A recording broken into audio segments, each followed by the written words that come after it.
Standing on his Brazoria County ranch, Mark Smythe is worried. His cattle are like family, and the land they graze on may have been permanently changed. Where we used to have clover for our cows, no clover grows there anymore. Grasses that were native to our pastures, they no longer grow. The land changed after Hurricane Harvey. There was a river of water heading south, 2 foot of water coming across the road, flooding our ranch. You can see from the damaged sheetrock in his house how high the water rose. Sure, a lot of us flooded during that storm, but in Brazoria County, the water rose long after the rain had stopped. Look at these pictures. You can see the oily sheen on top of the floodwaters. It was evident that there was chemicals in the water because there was a film on top of the water. Floodwaters you could not only see, but also smell. You could smell it. Absolutely, you could smell it. You could smell it for months afterwards. Hundreds of Sweeney residents say this river of contaminated water was created intentionally by one of their neighbors. Who would do such a thing? They would. The Phillips 66 plant along Highway 35. And we're going to show you how they did it. We'll document the cover-up through internal emails. And more than 3 years after the storm, we'll show you the arrogance of the county's second biggest taxpayer. They say they are just fed up and angry because they claim they lost their homes because of the actions of the Phillips 66 plant.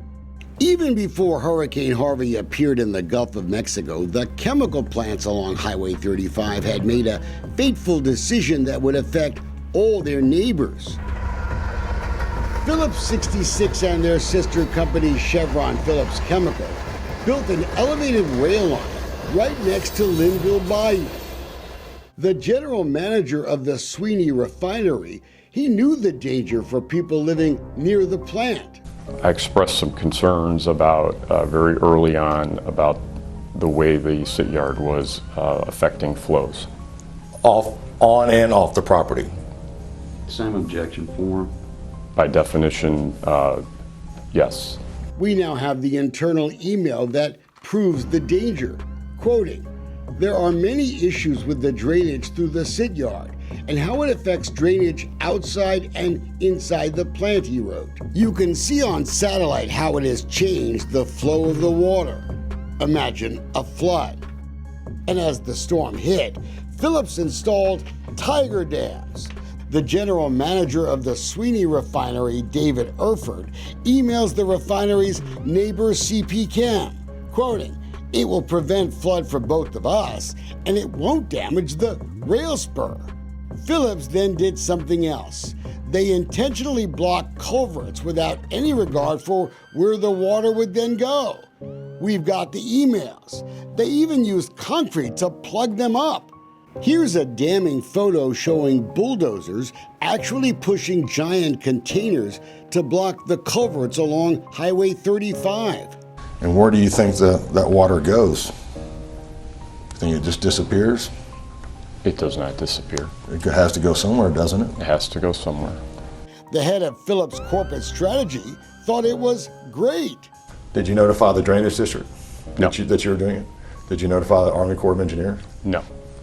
Did you notify the Coast Guard? No. Anybody? No. And folks who live outside the plant were paying the price for that decision. The old Ocean Volunteer fire truck even showed up at the Phillips plant, not to fight a fire, but to fight the damage being done. The firefighters, quote, threatened to remove the rocks. As the water consumed parts of Sweeney, there was already talk about lawsuits. This guy tried to stop Phillips. You were president of the West Brazoria County Drainage District number 11, correct? That's correct. An audio we've obtained from 2017 details the frustration of Mark DeCroze as the floodwaters spread. He had warned Phillips what they were doing was illegal. I was out there every day taking pictures. I was out there every day checking the water. I can only do, well, I can't make somebody do something when they don't do it. I went out there and the flood was still there on Highway 35. They needed to open it up, Yeah. right? Too. Objection form. That's correct. You can't make someone do something they don't want to do. Objection Right. form. True? True. You called and you were aggravated with the situation. Objection. True. Phillips, they wouldn't budge. Quoting, "I'm not unblocking the culverts until the water goes down," Erfurt wrote. We know why they didn't care. This email from the PR lady spells it out. They had the politicians on their side, including House Speaker Dennis Bonnen. This was before the scandal that brought him down. As the water finally started coming down, check out this email labeled People and Public Relations. Quoting, "We'll be removing the top rocks for cosmetic reasons."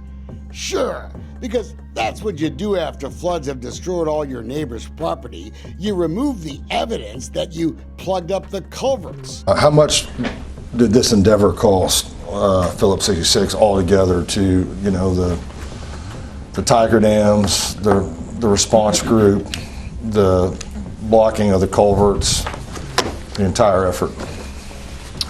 I don't know the exact figure. I would say it was around $20 million. 20 million? Yes. How much money was spent trying to help the neighbors from having their properties flooded?